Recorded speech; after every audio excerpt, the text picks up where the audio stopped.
everyone, welcome to another episode of Carolyn Talks. I am your host, Carolyn Hines, film critic and journalist. This is the podcast / YouTube channel where I speak to film creators about their work in the industry and what inspires them. And today I am joined by director Okita to talk about his film, The Fishtail, which I watched and I really enjoyed. 彼女が自己紹介とポッドキャストの自己紹介されて、沖さんが今日いらっしゃってますので、映画を拝見したんですけれども、とても素晴らしいと思いました。ありがとうございます。Thank you. Usually I like to start on my interviews by asking my guests to say a bit about what got them into their craft. So for you, I'd like you to tell me a bit about what got you into filmmaking. I know you started out doing short films and you progressed into doing feature-length films like The Fishtail. So what got you into filmmaking first and why short films first? いつも私がインタビューする人にはどうしてなんかそれをやり始めたかって聞いてますので、沖田監督にもどうして、映画監督になることになったのか、最初に短編を撮ってるっていうのは存じ上げてるんですけれども、どういうふうに監督になっていったかっていうのを教えていただけないでしょうか。偶然この映画の脚本を一緒に書いてる前田史郎というか人と中学生からの同級生で、一緒にスキーに中学生の時スキーに行ったんですけど、雨がすごい降っちゃってスキーできなかったんです。それでたまたまビデオカメラを持ってきてたんで、それで何か映画みたいな遊びで何か撮ろうって言って、友達と遊びでビデオカメラで撮ったのが楽しくて、自分でも何か撮れるんじゃないかと思ってビデオカメラでみんなで遊び始めたのがきっかけで、それでだんだん脚本書いたり音楽入れたり編集したりして映画の形になっていって、それで今自分もこうやって仕事をするようになって、だんだんプロフェッショナルにどんどんこう なっていきました。So the script writer of The Fishtail, Shiro Maeda, he's actually my classmate from junior high school. I went skiing with him when I was in school, and but it rained. So we're like, what do? We have this video camera. Maybe we can start filming something. So I was just like having fun, filming stuff, making video, and then with friends, like I started to write a script, and I put music and I did editing. So I kind of slowly started to make film for fun, and it eventually became like my profession. So you fell into filmmaking. That wasn't something you started out doing intentionally. So when did it change from becoming fun for you to becoming a profession? Because you went to school to be a filmmaker, so when did you decide this is what I want to be as a profession and as a career instead of just something fun to do as a hobby? ということは本当に楽しいっていうところから始めたと思うんですけれども、でも映画の学校にも行ってらっしゃいますよね。なのでいつから楽しいっていうところから、本当に仕事をキャリアとしてっていう映画作りを始めるようになったんでしょうか。そうですね、なんだろうな、大学でなんか映画に関わる仕事がしたいなとは思っていて、ただ何の仕事をしていいか分からなくて、で脚本を書くのが楽しかったんで、脚本を卒業してから書いていて、でそれをじゃあなんか手軽に撮れる題材があればそれを自分たちだけで撮っていって、それがなんだろうな、作品という風な形になっていって、それを見た人からいろんな批評を受けて、でまた今度は今度こんなことやってみようとかっていう風にこう撮ると見てもらうを繰り返して、そうすると周りがだんだんお金を出してくれたりするようになってきて、それが仕事になっていきました。So I went to university and then I was but I didn't really know what I wanted to do in the film industry. But I liked the script. I liked writing script, and with people around me, like whenever there is a subject matter I wanted to make, I made something, and then people who watched my stuff would told me, oh, like this should be that and that, like kind of like criticize my film. So I kept repeating what that like I make something and then get someone to watch it and people tell me what to do, and eventually people around me started to invest into my film. Okay, so we're gonna start talking about the fishtail now, but I think the fishtail is, from what I've read, very similar to films that you've done before, where you focus on what would be considered oddball characters or people who don't fit into society's idea of normal. So what is it about first making stories about the outsiders or people who are looked on as being weird that drew you into writing stories about these kind of characters? Because I believe beginning from your first feature film, it's like talks about people who are obsessive about one thing. Like your first film was about a cook who created meals for camping staff on like a mountain. And now you have, and then it was an artist who decided late in life to become an artist. And now for the fishtail, it's based on Sakana-Kun, who is a marine biologist who focuses, his obsession is fish. 次はじゃあ、フィッシュテールの話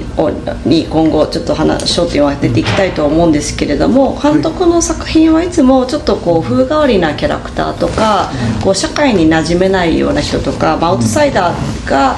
よく主人公になっていると思います。で、何かにこう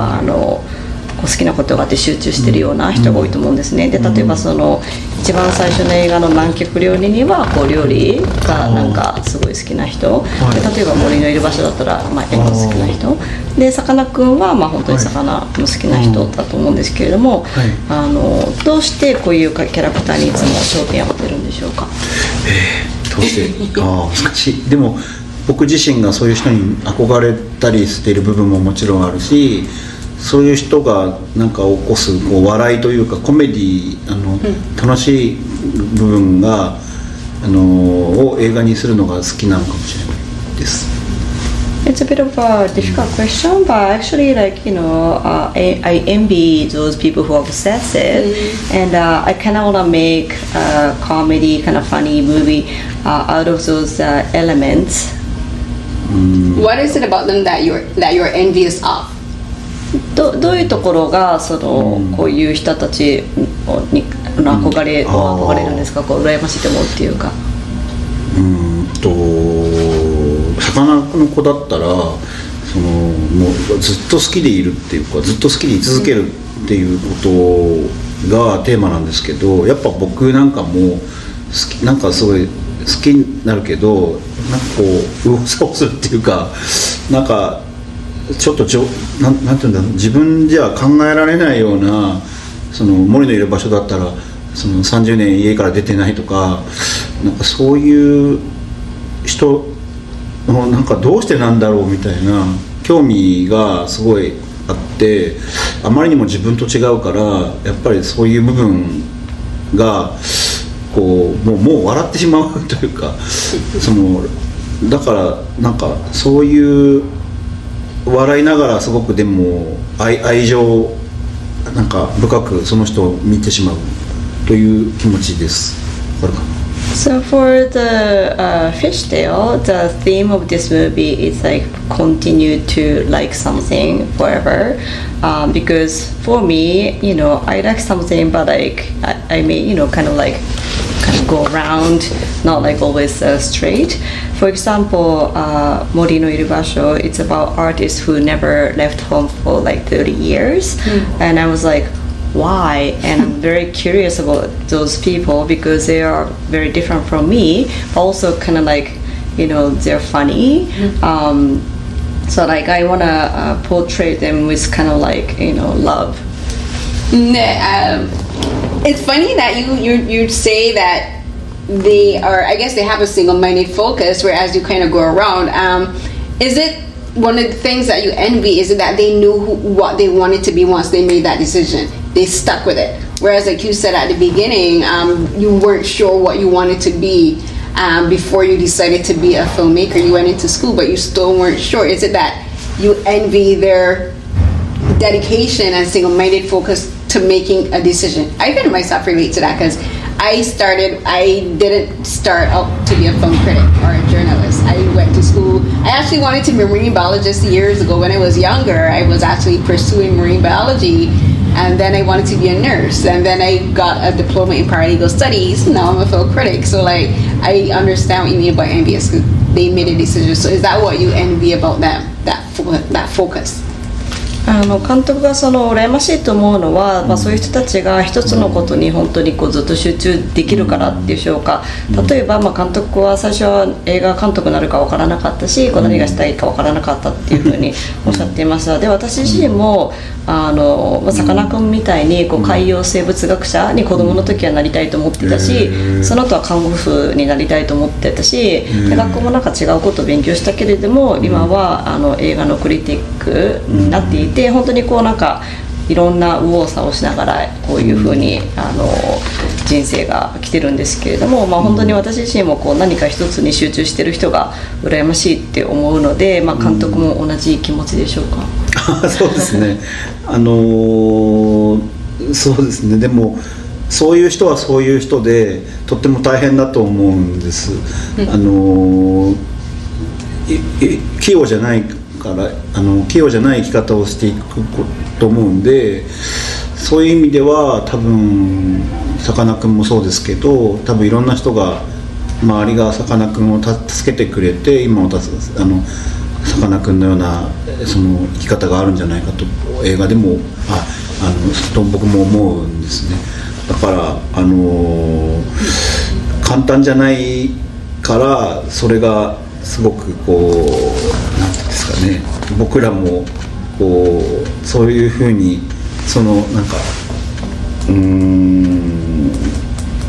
助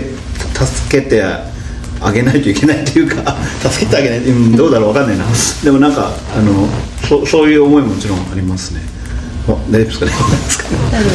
Yeah, but I understand those people probably their life can be hard because they're a little bit clumsy, but people around them or help them. So Sakana-kun, can live as he is because people around him are helping him as well. I just don't think it's easy for them to live, and I feel like I should also help those kind of people. I think that's great, because that's one of the things that I really enjoyed about the film, where for the character of Mibo, who is based on Sakana-kun, everyone around her is very supportive. Even the kids that started out teasing her at the beginning weren't teasing her to be mean. It was just kind of like children using words and not understanding the meaning of them, so they teased her. But as she grew older, she had her constant support from mother, of her aunt Okasun, and then her friends, the two gangs, the two gangs where you would think they would tease her or mistreat her because she's different. They ended up being her friends, and they ended up supporting her even into adulthood and helping lead her to her profession. So I really enjoyed that aspect of the film, where it's a lesson about accepting people as they are, and not,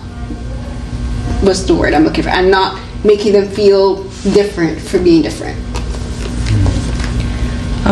確かにこの映画ですごく私が楽しいと思ったのはミーボーを周りの人がすごく支えているということです。例えば最初の方に彼女をからかっていた子どもたちも大人になって不良になるんだけれども友人になって支えたりとか、お母さんはずっとミーボーのことを支えてきたりとか、なのでこの映画から学べたレッスンはどういう人でも受け入れてあげて、その違うっていうところをバカにしないっていうところだと思いました。みんな実際もそうなんですけど、さかなクンがミーボーがですけど、ミーボーが魚を好きだっていう気持ちを意外とみんなリスペクトしていて、認めてたりしていて、そこが面白いなと思いました。みんな影響を受けて知らず知らずにミーボーが魚を好きなのをついつい壊しちゃいけないって思ってしまうところが面白いなと思いました。Mibo really likes fish, and the people around Mibo respect the fact that Mibo likes fish. And that's what I think it's interesting because people around her gets influenced, and they don't want to break the fact that she likes fish so much. Yeah, they respect her knowledge. They respect that she knows so much about fish and about marine life, and I think her childlike attitude makes them feel welcome. Because she's doing it out of a pure love of fish, out of a pure love of marine biology, and she's not even trying to share it, but it's just that people just gravitate towards her because of her I think her personality and that love of the knowledge. すごく彼女にいろんな知識があるっていうところを尊敬しているのだと思います。でそういう彼女の態度っていうのもみんな歓迎していて、本当に魚に対する愛とか、あとすごくいろんな知識があるっていうところにみんな惹かれているのじゃないかなと思いました。でもそうですね、僕もさっき羨ましいって言ったのと同じで、僕もヒヨや桃子みたいな周りの人の一人みたいな気がします。お母さんもそうか。Yes, as I said before, I envy her because I feel like people like her mom or her friends like Momoko or Hio who are kind of supporting her. Yes, everyone doesn't have this support system that she has, because like there are parents who will tell children what they want them to be. There will be friends who don't understand the profession or even her love of fish. There are people who wouldn't understand, but everyone around Mibo is very loving and supportive, which is unfortunately very rare. 本当にそういうケースは周りの人がサポートしてくるっていうのはなかなかないかもしれないですね。通常結構親は子供にこうしろとかこういう風になってほしいって言うんですけれども、彼女の場合は本当に周りの人がすごくサポートしてるので、でもたくさんの人がそうやってなんていうんですかね、いわゆる普通みたいな枠に押し込められて、そういう風に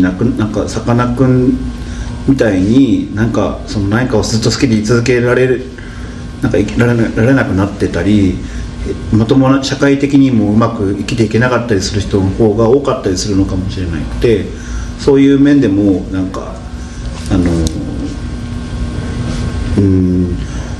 こういうそれを大事にする社会だったらいいなって思って、そういう気持ちもちょっとあります。Yeah, that's true because I think a lot of people who kind of have to be normal, like they're expected to be normal. So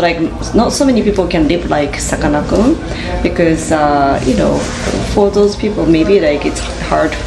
society can be hard. So I want the society to be kind of respectful and cherish that kind of people. Yeah, that's watching your film and the way you filmed it and the techniques that you use, I think it was really effective to ground the film in the childlike energy that Sakana-Kun has in real life, because I watched some of his YouTube videos from his Fish Guy channel, and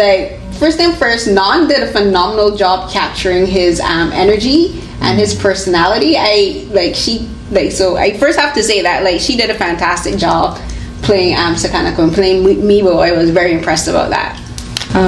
さかなクンを、YouTube で拝見したんですけれども、本当にすごい子供みたいなエネルギーにあふれていると思いました。で、ミボーはそれをすごくうまく演じてられてるなと思いました。そうですね、日本ではさかなクンというのは本当に愛される、子供みたいなキャラで愛される存在で、それを何ですかね、男の人が演じてるすごくモノマネにはなるんですけど、ノンさんが演じると不思議とそれがノンさんがオリジナルでやってるように見えて、とてもいい実際のさかなクンとの離れ方があったと思います。In Japan, Sakana-Kun is kind of really kind of loved, popular character. And he's kind of like childlike. But if Non-san plays his character, it kind of becomes original. That's what I like about it. Like some kind of difference between her and Sakana-Kun. Yeah, I watched it when I watched his videos. I watched some of his YouTube videos after I saw the film, and and so I was that's why their energy, like the childlike energy that she captures, and even the whole film has, I think, makes this film one that I think everyone can relate to and kind of wish they could be like Mibo, you know, that they could live life on their own terms, the way that Mibo does and the way that Sakana-Kun does. この映画を見た後に本当にさかなクンの YouTube を見たんですけどそのなんか子供みたいなエネルギーっていうのをすごくノンさんがうまく演じられてるなと思っていて、確かに本当にそのエネルギーみたいなところはなんか羨ましいと思いました。すごいですね。さかなクン、普通はさかなクンを見てからこの映画のミーボーですけど、ミーボーを見てからさかなクンを見ていてると思うのは本当に面白いですね。Usually Japanese people already know Sakana-Kun, so they watch the movie afterwards, but like you're the opposite case because you watch the movie first and then watch the Sakana-Kun after and still find the similarity. That's kind of funny. Yeah, I watched the videos because when I saw that Sakana-Kun is basically playing himself within the film, I was just like, that was very funny to me because the introduction of this strange fish man at the beginning of the film, I as an adult was thinking, creepy guy, what is happening? Stay away from these kids. But what I love about the film is that by the end, where we get the realization that Mibo is, well, for me, having watched the film before I watched the videos, like where I get the realization that Mibo is this person, is Sakana-Kun, and like I was at the end, the scene where she's leading the kids at the end, that wasn't creepy. I actually got emotional. So I love how, like, for me, having no idea who Sakana-Kun was at the beginning, grew to, in a way, care for this person, both the character of Mibo, but also the person, Sakana-Kun. And I think your film does a fantastic job of what's the word? I don't want to use humanizing. I think your film does a really good job of helping people to see Sakana-Kun just as this person who just loves what they do. You know, like he's not. If I was to see him on the streets calling kids now to follow him, I wouldn't be scared as I would at the beginning of the film. But I think your job does a fantastic job of helping people to really see him as a person, you know, and not just some stranger. 最初にさかなクンが映画の中で出てきた時に、私はさかなクンのことを知らなかったから、本当になんか変な気持ち悪い人かと思って本当なんか子供から離れてほしいって思いました。だけど後でミーボーがさかなクンだっていうことに気づいた時にちょっとエモーショナルになりました。でさかなクンのことは知らなかったんだけれども、監督の映画はすごくさかなクンを、好きなことをやっている、人として見ている、そういうふうになんか観客が見れるようにしていると思いました。そうですね。でもさかなクン漁業医さんという人は何かが猛烈に好きになったけどうまく社会で生きていけなかったり生きづらさを象徴しているような人で、それをそれが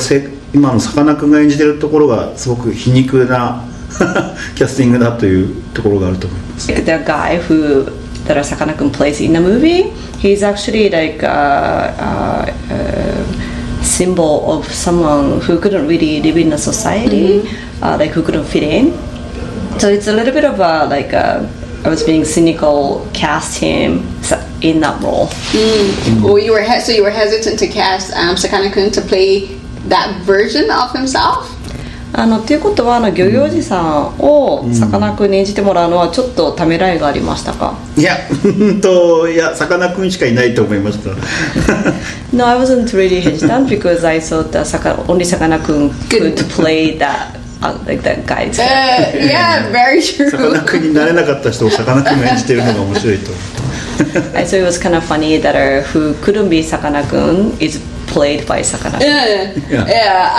So I want to talk. I just mentioned about being creeped out by Sakana-kun where we see him going to Mibo Hio at the in the beginning. Something that I thought was very interesting that you did where, and I don't know if this is based on real life, like his actual experience, but when young Mibo tells the dad that this weird fish guy wants her to come to his house to see his fishes. The dad is immediately, very rightfully, hesitant. He's wary because he's like, we don't know this strange man, we don't know him. And the mom doesn't question it. She trusts Mibo's judgment because she's like, if Mibo trusts him, then I trust him. So talk to me about that scene in particular, because I think that's the scene that will speak a lot to parents, where it's about, I think that scene speaks more about parents learning to trust their children's judgment, even though children can make very, very bad decisions. 最初のうちはなんかその漁業者見た時に気持ち悪いと思ったんですけれども、なんかその例えば映画の中で子供の未亡が、漁業者を家に連れてくるって言った時に、なんかお父さんはそんな知らない人をちょっとみたいな感じで、お母さんは未亡が言うことだったら信じていいよって言うんですけれども、すごくそれはなんかこの両親のことを物語ってると思います。子供が何言ってもこうなんか信じてあげられるのかあげられないってかっていうところだと思うんですけれども。What's his interpretation of that scene? Because I saw it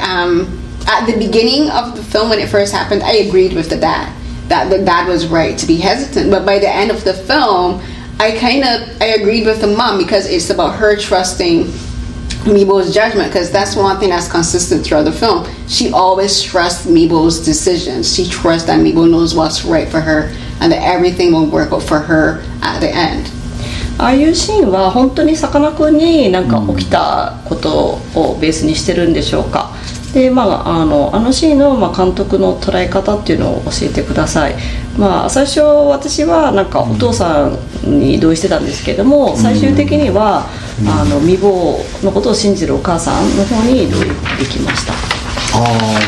いや実際に起きたかどうかは多分そんなことはね、映画のオリジナルなので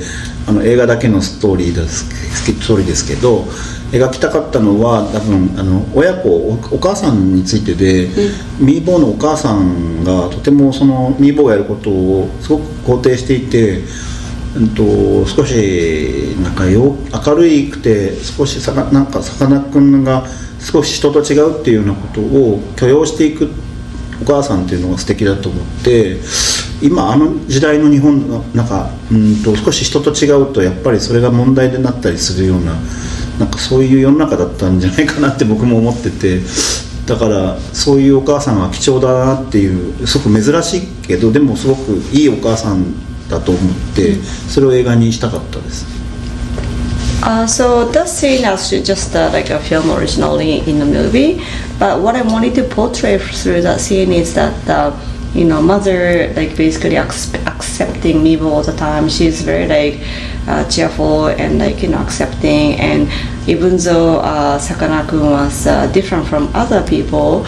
she understood him and then really being accepting, because at that time probably like it was more than now that it was kind of hard to be different from other people. お父さんは何も変なこと言ってなくて、お父さんこそ普通なんだと思うんです。だけどそれがなんか面白いなと思う。お母さんの方がむしろ際立ってしまうという。And then I think in a scene like that, what dad says is kind of normal, and then like maybe mom is like maybe a little bit strange, or, like kind of rare, but I think she's a really good mother. She is. She's a fantastic mother. Both of them were right in that situation. So I really understood both perspectives, especially by the end of the film. 本当に両方言ってることは正しいと思うんですけれども、なんかもうお母さんも本当に素晴らしいお母さんだと思います。特になんか最後の方になってくるとだんだんその良さっていうのが分かってくると思います。So I want to talk about casting Non-Now to play Mibo. What was the reasoning behind having a female an actress play the character of Mibo, who's based on Sakana-Kun, who's a man? So what was the reason with going for a female actress rather than a male actor? ノンさんをキャストしたことについてなぜか伺いたいです。女性が、未母の役を演じたっていうのは、なぜか知りたくて、どうしてかというと、未母自体はさかなクンがベースなんですけども、さかなクンは男性ですよね。どうして女優さんを選んだんでしょうか。さかなクンのモデルにした映画で何をやりたいかっていうと、何かを猛烈に好きになった人の映画をやりたくて、それがミーボーっていうキャラクターでさかなクンであってさかなクンではないというか、だからそういう気持ちを描くのに男と女がそこまで重要ではなかったし、なんならさかなクン自身もあまり性別の匂いがしないというか、なんかそういう気がしたんで、ノンさんっていうどっちでもよかったんですけど、でもノンさんっていう人がさかなクンとちょっと精神的に絵を描いたり音楽やったりなんとなく似てたような気がして、だからノンさんという人がさかなクンをやる映画がすごくワクワクしたので、女性でもいいんじゃないかと思いました。So what I wanted to do with this movie about Sakana-Kun is like it's basically a film about someone who really loved something. So it's about like Mibo, and then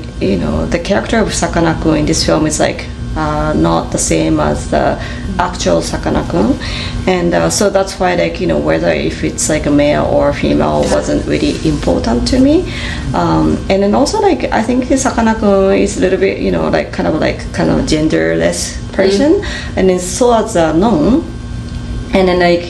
Non and then Sakana-Kun, they both like to draw and they both like music, so I saw they're kind of mentally similar. Yeah, I kind of read Mabel as being non-binary, and a lot of that has to do with she has no interest in romantic relationships, and I don't think she has any interest in any kind of relationships beyond what her interest in fish. It's just that the friendships that she develops kind of just happen to her, and the people that stay by her side, her friends, they make the effort to stay her friends. While she's wouldn't necessarily be affected very severely if they drift in and out. She's just like, I'm just here, and she's like gravity. People just gravitate towards Mibo. 私が読んだのは、このミボのキャラクターは性別がないキャラクターだっていうふうに思いました。で、彼女は男女関係とかそういうロマンスとかにはあまり興味がなくて、友情はあるんですけれども、本当に彼女が好きなのは魚だけ、だから彼女の周りの人が近づいてこようが離れようが、彼女はそんなに気にしてないと思います。そのつもり、気持ちで映画を作りました。だから親が少しお父さんとお母さんに離れて別居したり、彼に起きること、ミボに起きることが魚が好きっていうこと以外はそんなに大きなことではないという描き方をしようと思いました。Yes, I think your interpretation is correct. That's how I wanted to make this movie. Even though, Mibo's parents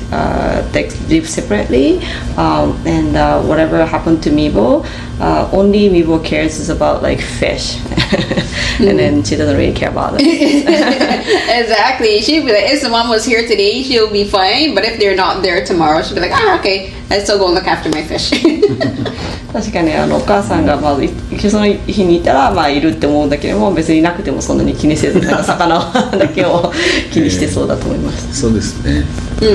The fish are the one constant in her life. No matter what happens, fish are there. 彼女の人生にとってもう本当魚だけが人生の重要なところで魚さえあればいいみたいな。はい。でも後半家族ができそうになって、そのアイデンティティがちょっとなくなるようなことがあった時に、やっぱりそれが周りは良きないことのような気がして去ってしまうことがあって、だからそうですね、そういうことも大人になってあんまり大人にならないでいてほしいみたいなところがあるんじゃないかなと思って、みんながそうですね、そういう気持ちはあると思いました。大人にならないでいてほしいというのは監督の周りがですね。So yeah, when she starts to like kind of lose identity. The people surrounding her is like, oh, it's not good, and I think people around her kind of wish that she doesn't become adult. Yeah, she stays childlike. Something I thought just occurred to my head. For people like Mibo or even Sakana-Kun, and those that would be considered neurodivergent, no, that's the vocabulary we would use now. I think for like Mibo or Sakana-Kun and other people, they are where things like animals or art, like fish are like they have their set behaviors. You can predict what a fish will do because all fish of a specific breed will behave the same way. Sharks behave like shark. Butterfly fish would behave like butterfly fish. So like there's a consistency there and they can trust that. Whereas for human beings, we are ever evolving, we're ever changing, we are unpredictable. And there's and I think for a lot of people, especially for those who quote, I don't like using the word normal, but those who like people tend to mistrust we mistrust each other because we can't guarantee what the result will be, what the reaction will be. Whereas I think like what you were saying earlier, like the thought occurred to me, I kind of envy Mibo and Sakana-Kun because they know what they can trust in, like for your previous characters, the artist, he knows that he can trust in art. For the one who was a cook, he can trust in cooking, because he knows how food behaves when he cooks and prepares it. So that thought just occurred to me while you were speaking. 今ちょっとその監督の話を聞いて私の頭の中に浮かんだ、考えなんですけれども、例えばなんか動物ある種の魚はもうこういう行動をしますみたいなものが全ての動物にあると思うんですけども、人間は本当になんか変わるし逆に予測もつかないことをしたりするので、結構普通の人はもしかしたらお互いをそんなに信じてないのかもしれないです、だけれども、ミーボーは本当になんか自分の信じるものを持っていて、で監督の他の映画でなんか例えば森はアートを信じているし、南極料理人のキャラクターは料理を信じているっていうのが今ちょっと思い浮かびましたそうですね。そうか。なんかでもミーボーが魚は好きだけどそんなにこう人に対して疑ったり持ったりはしてないんで、シンプルになんかそんなにこう嫌いでもないような気がしましたけどね、やってて。In my movie, like Mibo likes fish, but she's also not really, doubting people. So I don't think she, doesn't like people. Yeah, no, it's not like she, hates people. Yeah, she just like doesn't lie to her. Yeah, no, what I mean is like I don't think she doubts people or anything, but the thought just occurred to me in my head where sometimes where there are people who prefer like to focus on one thing because that's something they can trust, like. Using my because there are people that I know, like kids who would be considered neurodivergent, like they focus on something that they can trust, and like so the film, like what you like, it just occurred to me like I wish that we were all able to like relate to people the way that Mibo does, where like she doesn't have any mistrust, whereas like whereas like quote unquote normal people. We have to like learn how to navigate society because we don't know what people's motivations are. Whereas she just accepts people the way they are, the same way they accept her. She accepts people just the way they are. 私が言いたかったのはそのミーボーがなんかその人を疑ってるとかそういうわけではなくて、こう何か集中できるものがある、何かを一つをこうに集中できる人、子供もそうだと思うんですけれども、私たちはそういう人がいるっていうことを理解できますし、でもただなんか普通の人でよく言う普通の人っていうのはなんかこう社会に馴染まないといけないみたいなのがあるんだけれども、ミーボーはそうじゃなくて本当にもうその人がそうだったらそれでいいみたいな、そういうことなのかなと思います。そうですね、はい、なんかそうですね、別になんかなんだろう、別にそれいいことであれかな、その通りだと思います。Yeah, I agree with you. Yeah, I wish I could be like Mibo. みたいになりたいです。本当に I wish. So there's another conversation that happens in the film. Like I just mentioned the word normal in quotation marks, and I think it has a lot to do with a lot of discussions that are happening now, especially on like social media. And I'm not sure about how it is in Japan, but especially in like North America, where it talks about the acceptance of people who are neurodivergent, people who are non-binary, people who don't conscribe to society's idea of normal. And there's the discussion between Momo and Mibo, where Momo says, "Oh, we're like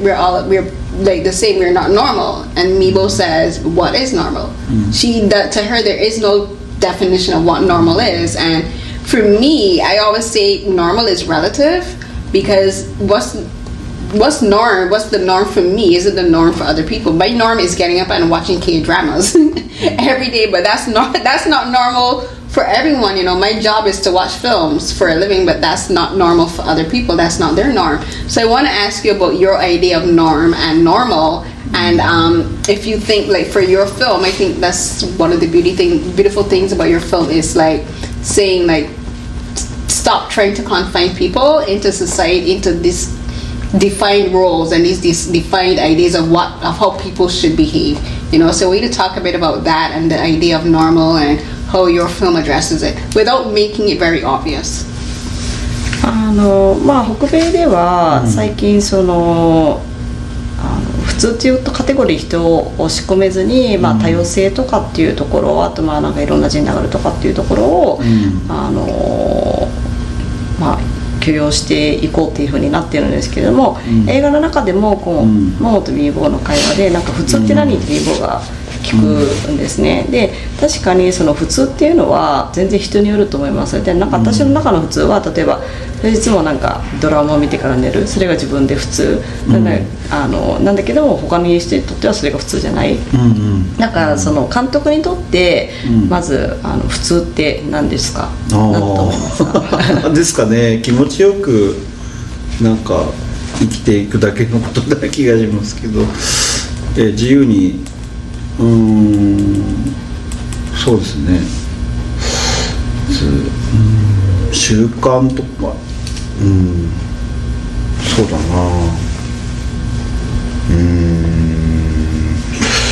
な、なんかやっぱり自分が一番気持ちよく生きていける方法を探す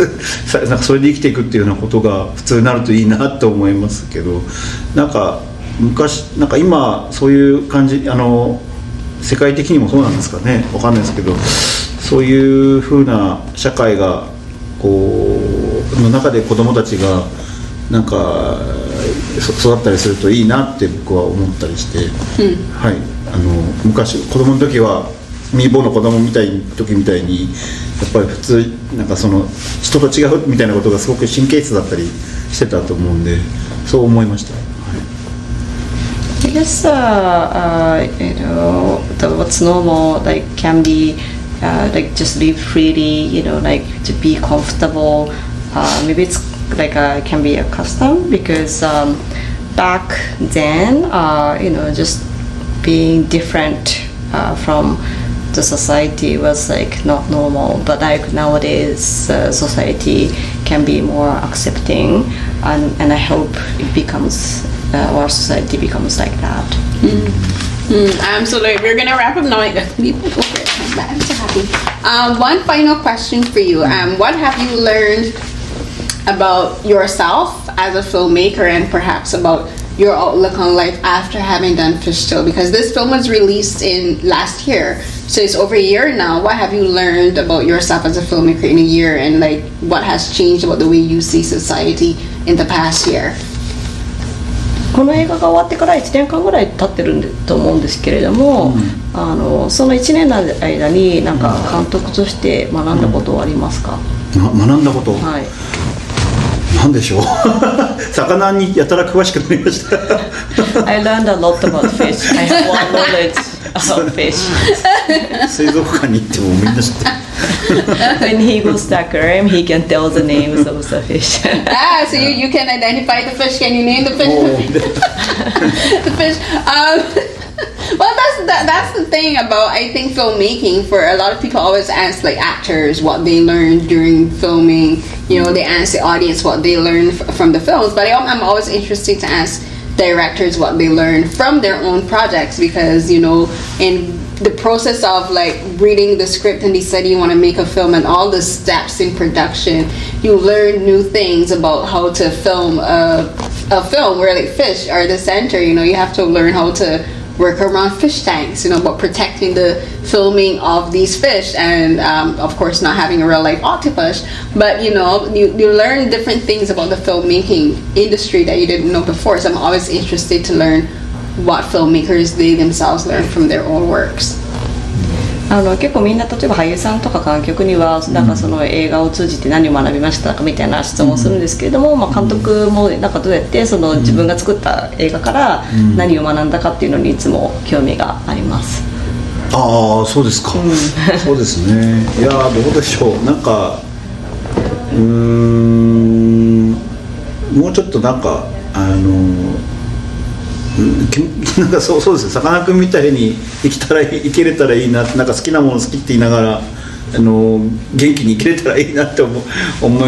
て、はい、なんか僕は、意外となんか、暗いんでなんか明るく生きたらいい、もうちょっとさかなクンみたいに明るく生きたいなって思って、それが学びですかね。分かんないけど、技術的なことは別に技術的なこと分かんない。まあでもそれで一回ちょっと答えますね。So yeah, like I guess like you know, I really, what I learned is like you kind of wish I can live like Sakana-Kun, like, you know, always kind of like powerful, energetic and cheerful, because, you know, I can be opposite from what he is. そんななんかちょっと分かんないですね。技術的なことはちょっと特になんでしょう、それどういうことだろう。なんかまあ、毎回映画で作るたびになんか新しい発見があったりとか。ああ、そうですね。魚、子供とか魚とかなかなかコントロールの効かないものを今回は扱ったんで、そういうシーンが多かったんで、できるだけなんかそのなんていうんですかね、そういうことを撮るときに難しくしないというか、そういうようなことをなんか撮りながら思って、はい、簡単な言葉で、はい、いろいろ周りと会話しながらやることの大事さを学んだような気がします。はい。And then also maybe something for what I learned from this film is like I had to film a lot of like kids and fish, which are very uncontrollable. So like what I learned was like when I filmed those kind of scenes, I had to make it simple, like don't make it difficult. So I had to use more like simple words, and you know that's what I learned and made it. You know, like I thought it was kind of important. Yes, learn how to be as adaptable as kids are. まあ子供みたいにこう適応能力があるということですね。そうですか。そんなわかんないけど、はい、そうです。Yes. Hey, thank you so much for speaking with me, Director Okita. This was a great interview. I really enjoyed your answers. Yeah, thank you. すごくいいインタビューでした。答えがすごくとても楽しかったです。ありがとうございます。Thank you. Thank you. And I hope I didn't make them too complicated, my questions. もしかしたら質問がちょっと難しかったかもしれないですけど、そうじゃなかったらいいと思います。はい、ありがとうございます。いや、そんなことないです。Yeah, it was okay. It was not complicated. Hello, everyone. This was another episode of Carolyn Talks, the podcast where I, your host, Carolyn Hayes, film critic and journalist, interview film creators from around the world about their work, the industry, and what inspires them. And today I was joined by Japanese director Okita Shuichi to talk about his 2022 feature film, The Fish Tale, which screened at the 2023 Toronto Japanese International Film Festival. I appreciate director Okita for taking the time to talk to me about the film and his creative process, as well as about the characters and the stories. I think this film is really interesting. I think it would be a really great film to show to kids and teenagers about pursuing their passions and not letting anyone mistreat them for being different, you know, to be proud of who they are and to like stand in their truth. And like we everyone as adults can also learn the same lesson. I mean, I learned the same lesson too, and I'm gonna be 40 soon, and I'm still learning to be be proud to be who I am and, stand in my truth and be my kooky, dramatic, talkative, inquisitive, curious, and opinionated self. So I appreciate Director Okita for taking the time to speak with me. And many thanks to our interpreter, Aki Takabatake, who I previously interviewed for the festival as well. We spoke about her distribution company, Momo Films, which I will link in the description box for this podcast episode, as well as in the description box for the YouTube post as well. She did a fantastic job. I know interpreting is not easy. It's very hard for professional interpreters, and Aki did a phenomenal job for this interview. And I appreciate her so much because I know some of my questions can be kind of long-winded, but the reason I ask questions like that because I like to give context to where my mind is when I'm screening the films and like my thought process for coming up with questions and observations as well. So I always appreciate when people are able to interpret my words into another language and translate my thoughts and expressions and feelings to my guests. So many thanks to Aki as well, and many thanks to James Heron, who's the director of the Toronto Japanese International Film Festival. He was great throughout the festival. Unfortunately, I wasn't able to attend the entire length of the festival like I had originally intended because I fell sick during the second week, so I wasn't even able to screen all the films that I wanted to there, and I wasn't able to do as many interviews as I wanted to. This interview actually is being posted later than I intended because I was actually sick for a few weeks. I thought I was feeling better, then I got sick again, so it took me longer, so I'm now catching back up on posting work. So this interview is posting like maybe 2 or maybe I was even say 3 weeks later than I intended, but health first, so apologies for that as well. But I'll be posting other interviews that for the New York Asian Film Festival and other interviews that I've been doing for Africa, as well as other interviews that I've been doing just for myself for Carolyn Talks. And then of course coming right on the heels of all of this is the Toronto International Film Festival, which is going to be held in September, so look forward to coverage for that. And until the next episode of and you can of course find me links to my written work in my R3 page. That's authrY.com/Carolyn Hines, as well as links to the video there and links to other podcast episodes there. I'm on Twitter, Instagram, and TikTok at CarrieCNH12. That's CarrieCNH12. And my YouTube channel is youtube.com/@Carolyn_Hines. So we're going to watch all of my recorded interviews there. And I'm not going to do this much longer. So until the next episode, everyone, stay safe. Bye.